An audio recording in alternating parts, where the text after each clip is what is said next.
Okay, sounds good. Yeah, because I reached out to you, right? So, yeah, Yep. so I don't know when, and but like I started like you started popping up on my Facebook, and then and it seemed to be a little bit weird at the beginning. Like I don't like those videos all the time. You know, people talking, talking, talking, talking. They talk a lot of BS, Yep. and then I'm so tired of it. But like I decided to give it a try, give it a go, and then I liked it. You know, I liked the way you speak, and then you were not only like trying to promote yourself. You're like trying to educate people, and that's the way I like. And then I'm from academia, right? And then what I think people they're not too concerned in educating people now. They are like more concerned about publishing things or like getting renowned, not like making their message come across, And then Yep. I saw your post, etc. And there is a good balance. So and then so at the same time you were able to convey like complex information sometimes in a simple manner. So I wanted you to tell us a little bit about you and how you became like a nutritionist. I heard like I read your bio, and then it's like it's interesting. Like your family is all of the endurance athletes, and then you follow like Yeah. them. So yeah. Yeah. So from the beginning, really, like my uncle was a running coach, good runner himself, and my sister went into running, and like, so the focus with the family was that we're going to be endurance athletes. We're going to be runners, like maybe like middle distance, going up to like half marathons, and then doing some marathons. So I'm like, okay, I don't want to do that. So even though I'd been brought up with that, I then was like, yeah, I'm going to go into the world of bodybuilding. Okay. And that was something where, first off, I was a very overweight child. And my dad died at 15, and I put on weight from that. So when I was like 19, 20, it was like, I'm going to lose the weight. And I got addicted to, first off, I was scared to even go in a gym. And then it was like, I'll only go with the machines. And then I got to the free weight area. From there, I lost like nearly, I think it was about 70 pounds, Okay. which like was quite a lot at the time. And I was like, yeah, where can I push this? So I jumped on a bodybuilding stage, and like it was weird because I was so nervous, but as soon as you got out there, it was a nice thrill to be like, this is what I've worked for, this is what I've pushed myself, and became a personal trainer. However, the world that you get in with personal training was like, okay, like it's not very much money at first. So I was working like 60, 65 hour weeks, and I was getting paid about £12,500, which was not very much like over here in the UK. So yeah, I went into the corporate world, and it was there where I just was like, okay, I continued bodybuilding, but I was working for a company, and I pushed through. And I suppose my desire was still to coach people, was still to do training, but I needed to pay the bills. So I focused on developing my knowledge whilst I was there at the insurance company, but also knowing that I had to push through and make a career. So I became a manager, and then lost that job through to budget cuts. So I pushed again, became a manager again, lost that job due to offshore, and they sent the whole department to India. And it was at this point where I became very depressed because it was all out of my hands. So I'd worked my way up and it had gone down, worked my way up and gone down. And I had 3 months off with depression and anxiety. This is like, I think it was like start of 2013. And it was then where I decided to go back to my passion, like the helping people, the personal training, but have a massive focus on nutrition. Because after all, nutrition had changed my life. And that was where like I started trying to help my sister, and I couldn't because I was that close to her. So she would take advice, but it was like I would give her advice in January. She would take it in April when she said she'd seen it from the magazines, but it was me giving her that advice. So, I and my understand. uncle as well. Like, I understand where yeah, you're coming exactly, from. Yeah. exactly. So very, very stubborn people, but it's because you're close to them and you love them, you want to help them. So I started exploring more of the endurance world, and that was where I knew I could get instant results in a way. Like there's so many numbers there, and it's not like well, there's opinionated people, but it's not like a matter of opinion where you're judged on a stage. And this time it's fact. It's written in black and white. This time happened, that time happened, and so on. So I went into it and was like, okay, what can I do? So developing my knowledge was reading loads of books and looking at certain qualifications I could do in order to get into the next level. And I came across a guy after I'd been working in this industry for about a year, a guy called Joe Skipper, who's a very successful Ironman triathlete. He did have the fastest Ironman time in the UK until about a month ago. But I started working with him, and he's inspired me to get out to more and more people.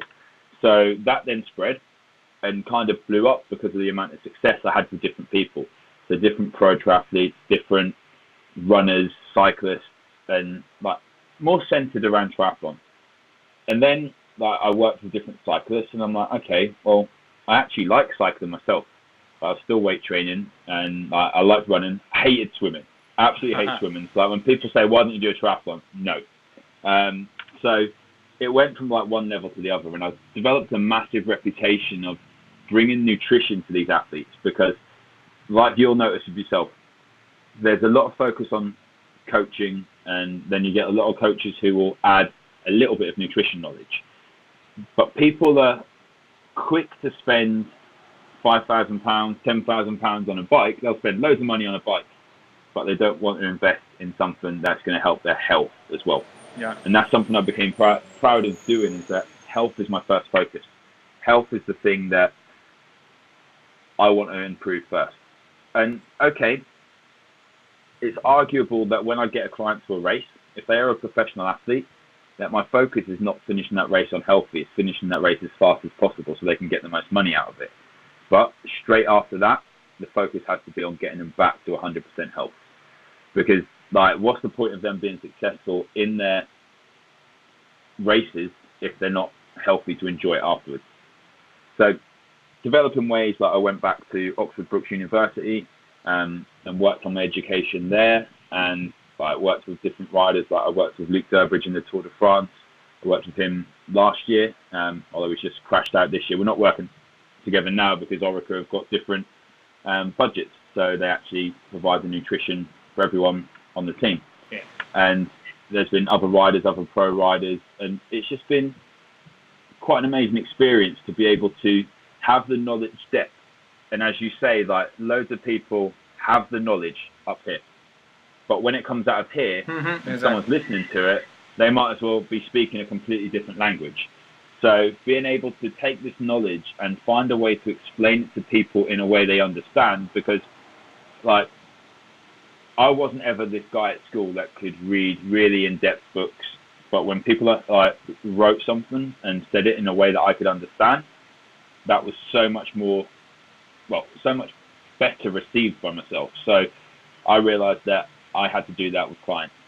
So I love learning, I love reading research papers, and I love going in depth with things, and I'm a real geek with that. But I understand that people are just going to switch off. Like if I say to them, I can get your performance up and you're going to finish that race 3-4 minutes quicker, that's cool. But if I say I need to change this certain system and work on your central nervous system through this certain amino acid and going through this different energy pathway and that sort of cell function, yeah, they're like, what? Oh, man. No, just get me faster. So that's essentially like, just kind of the long way I've done it. But that's essentially like what I've done there. So working with athletes is a massive passion of mine. And then alongside like working with high level business guys, because athletes and business guys have got so much in common with their drive. So yeah, that's where the athlete side comes from. I agree. Yeah, I would say athletes are entrepreneurs themselves. Yeah, they have to definitely. And yeah, that's what I like in you. And I see a lot of my. That's one reason I approached you is like I see a lot of things in common between our businesses. Of course, like we have different approaches. If I start to talk about myself, I started like I was a swimmer, but I didn't. I hated swimming. Like my mom obliged me to. Like she obligated me to go to the swimming, and it was good for me. I had asthma, etc. And then when I was a Yeah. kid, it was different. I was not like fat. I was too skinny, and then I wanted to put up some weight, and to get like cut and big.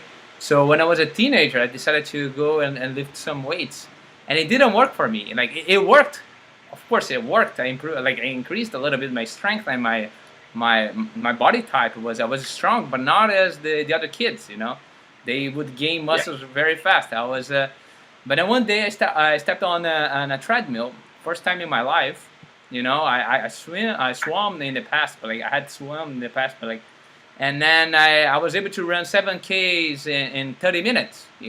Boom. Wow. And then I was like, okay, this is easy. And people were like, oh man, you should like go to an Ironman, because like people like struggle to keep I would say 7Ks in miles, like I don't know in miles, man. But anyway, it's kind of fast, and then 14Ks per hour, right?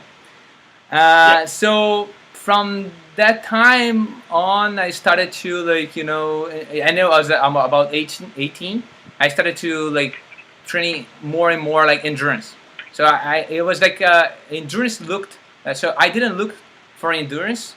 Endurance like it was looking for me, and then I love like weightlifting, but I still do it, but like it's not in me, man. It's not in me like. Yeah. But I like strength training, and I think it's awesome. And then the fact that some people from like endurance sports simply like neglect it. I find it so weird. It helps so much. Oh yeah. And the same thing with nutrition. But like, I think there's one point in your life, and then from there, I did triathlons. I did like I studied architecture, and I loved so much like training and doing stuff. I decided to become a coach myself. So I withdrew architecture, and then I switched to kinesiology, and then I did kinesiology, and then I was such a geek. Then I did masters, PhD, and then I got lost with like studies. But I never stopped coaching. Coaching, doing triathlon, etc. It was just like I was never a pro. I was always almost there. Almost there. Like my best Olympic distance, like 2 hours. 2 hours. My best 10K is like 35 minutes. So you're almost there. But like maybe I started too late, or maybe But I loved triathlon and endurance sports. And then for me, it was a time I spent in academia. I think I spent like 8 years, and I was fed up with the same thing you were. Like people don't know how to convey information. People, I mean, like academic people, they convey to their peers, and they live in their Eiffel Tower. And I was like fed up. I said, I don't want to work here.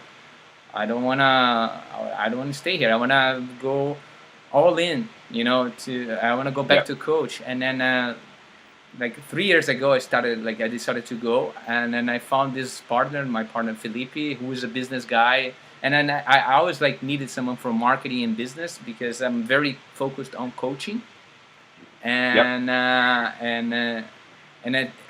I didn't want to like spend time with like other things. So it was a good partnership. It was a good. So and you started like WheelPower with everything I was missing in coaching, and I wanted to bring to people, and then the system, etc., etc., etc.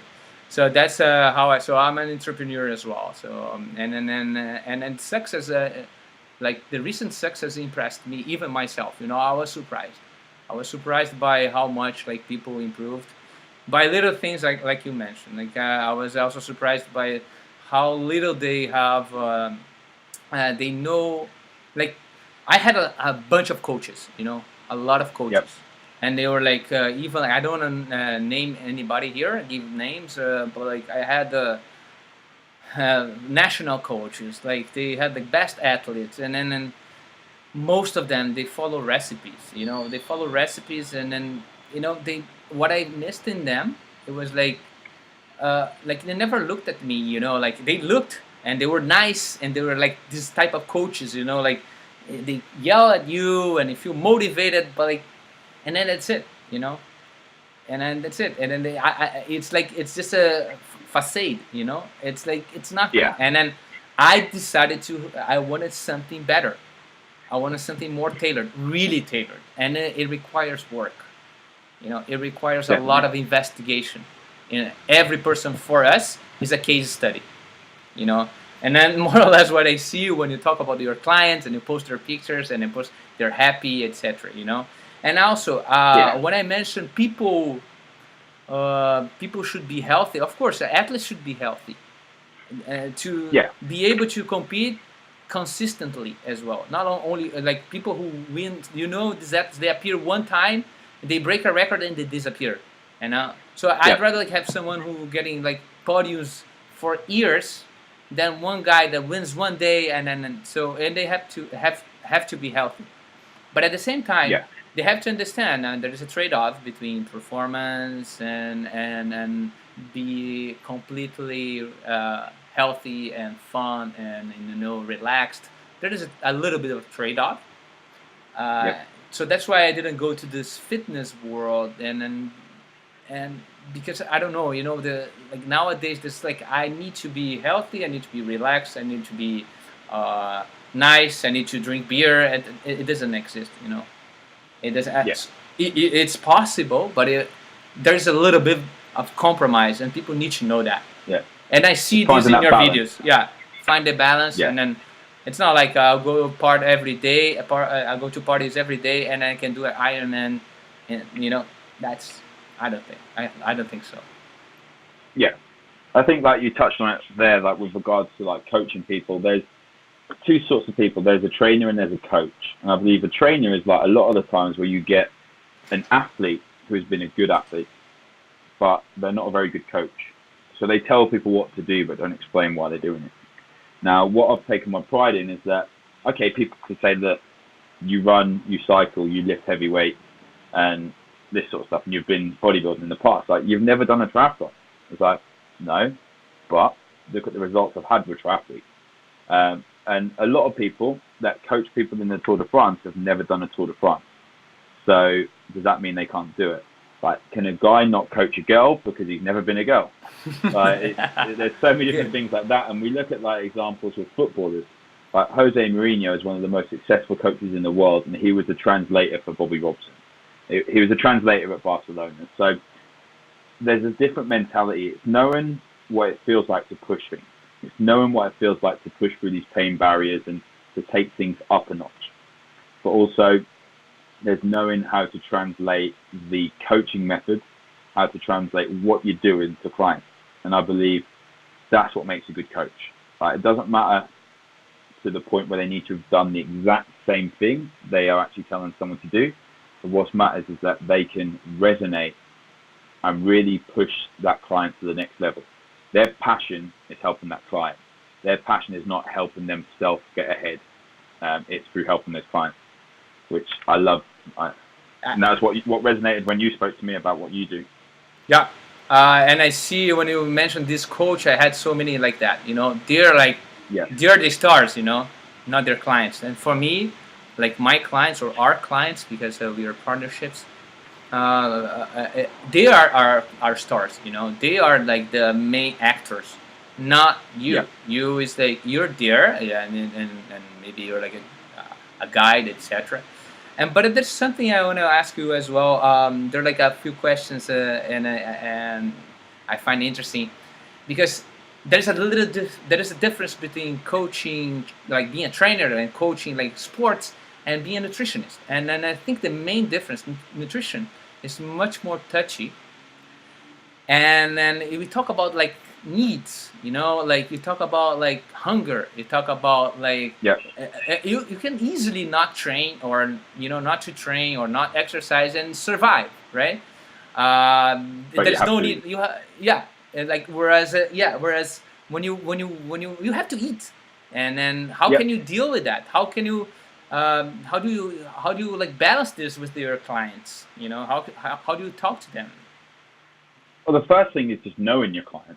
If you know what they're like psychologically, if they've had previous instances of eating disorders or anything like that, then maybe they're not going to be the right person to have 100% nutrition plan. They may need to have a bit of flexibility and able to swap foods in. So when they go to social events, they can have a little different. One thing I learned from speaking with Matt Fitzgerald, so he had the endurance diet, reading that book, and then I spoke to him on my podcast. Like, you never get a pro that has an eating disorder because they don't stay a pro for long. And pros will eat everything. So they'll have meat, they'll have veg. They won't necessarily be just vegetarian, but they'll have days maybe with low meat or no meat. They'll have junk food. Like, it's that 80-20 rule. 80% great, 20% okay, have some things to meet the needs. So when I speak to people with their nutrition, is that we need to know what is their 80% and what is their 20%. So is it during the week and then they have a Saturday evening with their family? Like, is that where their 20% is? That they need to chill out for a day? Do they need to have a drink every couple of nights? But if they say they need to have alcohol, it's why do they need to have alcohol? Like, in the general population, when I work with business guys and they're like, I need to come home and have a couple of pints of beer, I need some wine. It's like, alcohol is essentially a sedative. So it is finding out, because I dive so much into the mindset. I use a lot of NLP techniques and actually going to be training in hypnotherapy as well. So like, we dive into why. Like, why, one, do they want their performance to increase? And two, like, why do they have to rely on having junk food, alcohol? Like, is there something going on with their relationships at home that we can just look at to talk to? Do they need to communicate with their partners more? Like, are they stressed in their job? Can we dive into why and then kind of detach those habits and really break that habit for themselves? So it does involve getting to know your client. Like, one size doesn't fit all. And that's where a lot of these diets that I've seen in magazines, they fall apart because everything works and nothing works. Exactly. That's the way I look at it. So you need to tailor make everything for your client. So I could do a group program, that'd be great. Yeah, I'd get loads of money for it, but that's not going to get the results to the point where I want them to be for my clients. Hence why all my stuff is one-on-one. Same thing with us. We come to realize that, there's some people were asking us, like, can you just sell us like plans, training plans? Yeah. And I said, like, I could easily, and I can make them appear beautiful, very difficult, very complex. And like, I love when these athletes talk about their training. I don't know if they exaggerate or not, but it doesn't matter. Like, and people were like, oh my God, they train like, I don't know, 24 hours, 36 hours a week. I don't care. It's like, it's about like finding, and then that's what makes us a little bit different. It's like, in this person, in his life, in this context, how can you like put training there, and then how do they respond? And then it's another thing, like in science, you see all the time. You try something, and it works, and you collect data, and you have a result, and then you try again. By trying several times, you get to a conclusion with this person. It's case study, Every person is a case study, and I think that's fundamental. And one thing, most of the clients, and then just to jump into nutrition again, one thing we are like with getting a lot of success with our clients, but all of them, like 100%, ask about nutrition. And that's why I reached out to you. It's like, although I know nutrition, I study nutrition, I like nutrition, it's not up my alley. I think you're so focused on training, and then it's time for like a partnership. And it was hard for us to find. It was hard for us. We tried, and then people are too institutionalized. So they're somehow narrow-minded. Somehow they that's the protocol. I follow protocol, and protocols are awesome for like big populations, but like for specific athletes, we need something more tailored. And that's why I think partnering up with AU, it's gonna be like awesome for us, because we speak the same language. We have differences, of course, but like it's exactly the type of service we provide. It's like, but for nutrition. And I know how hard it is for us to create something tailored, etc., etc. We have like a mental part. We have like, so having like a partner with nutrition with the same values, it would be awesome for us. So that's why we're doing this. Definitely. It's going to be good to work with you guys and obviously dive into more of the coaching aspect to get the guys on board to help them with their performance. So already getting some really good results with the clients, so we can make sure that they really go to the next level. Definitely. Okay, yeah. Do you want to ask you anything that I'm getting? What if you were to say three things?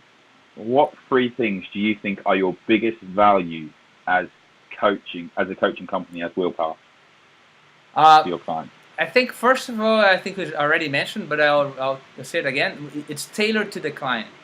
It's for the Yeah, client, based on the client, and we analyze, we revise, and everything for the client. So every case is a case study.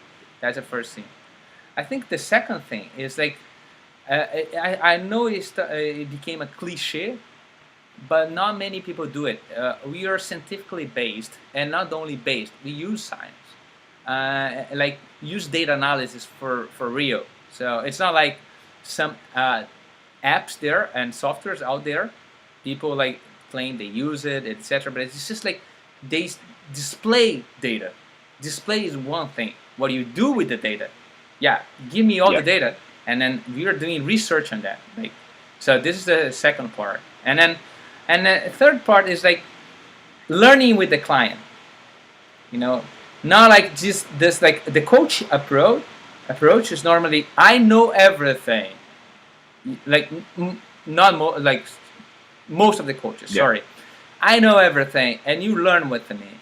And I like this education approach. And there's some educators I don't want to mention, but there's one Paulo Freire from Brazil, and then he's like, no, first of all, to educate someone, you have to learn with this student, learn what he did, his like about his origins, which languages did he speak, what is the social aspect of his life. So I learn with him, and so I'm open to learn. If like I started with a cyclist right now, we started with cyclists, and I told them, I never worked with cyclists. I worked with triathletes, runners, and swimmers in the past.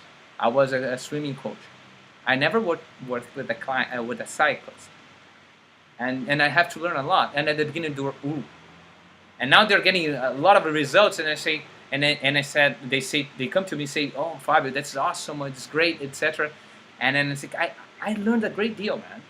Every time I'm not afraid to say I don't know. So you're not afraid to say we don't know. So that's the yeah. third part that makes us different from like I think I don't claim I know everything. I don't Yeah, stand behind I think my. it's always important to develop your knowledge. Like as I say, from going back to university and like reading books to develop your body, develop your mind. Like we need to do that, and I feel that's a responsibility for myself as a coach. Now, when I get on board, I know all the technical knowledge I need to know at that point for that client. However, everyone being personal, I essentially know nothing until I can communicate with that client and learn who they are. Like that's where a cookie cutter, like simple plan isn't going to work because so and so doesn't like this food, they don't like that food. They're a certain religion where they can't eat a certain food, or they're going through a time where they have to have in their job where they have to have time where they can't eat. So then you get thrown with different situations that you then have to tailor for that client. And if I don't know something, I need to go out and learn it. And that's something I actually love. I love finding something I don't know. That makes me sound like I know everything, but I like finding something I don't know where I have to really dig deep to actually learn it and get that on board. That's something I love doing. Yeah, this is awesome. And then it reminds me of something I watched on Facebook. It was about experts. Now there's course that like there's online courses for and on site as well for Yeah, to become an expert, and just by the way you talk. But the biggest experts in the world, they give pieces of advice for people to notice, to separate who is a real expert from who is not. And the main thing is like, if the person says, "I don't know," I'll get back to you, or I'm not sure. this might be an expert, but if it is they claim they know and then they have everything figured out, and I know there's time as a coach and as a nutritionist, and you have to say, okay, you have to do that. They have to trust you and say, trust me on this. But there is a time as well when you talk and you have to say, okay, let's open, and then I don't know everything, and I'll get back to I'll get back to you. And then when I see this, and I see like the way you talk, etc. There is this part you have to say, okay, like I have I wrote an article, shut up and train, shut up, that is like, just do it, stop, like, but there is a time also you have to say, hold on, I don't know, and when I see people that are humble enough to say that, even though with all the knowledge, then I trust them even more. Yeah, it's something to build that up, and it's there's having the knowledge, but there's also knowing where to find the knowledge and asking for help when you come in. Like, coaches don't like doing that. Like, you've asked for help on the nutrition aspect, so you can offer a better service for your clients, and that's something which, like, I need to know. Like, when my clients come to me and say, look, Ollie, can you do this triathlon coaching? Like, having the people like yourself to reach out to offer that to them.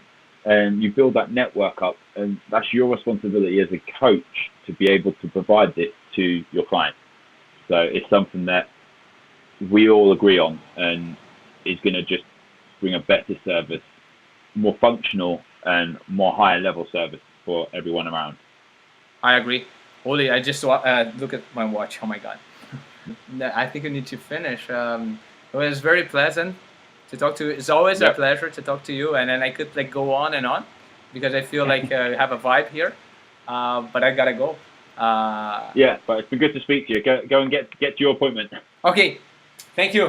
Take care. Okay, you Bye-bye. too. Bye bye.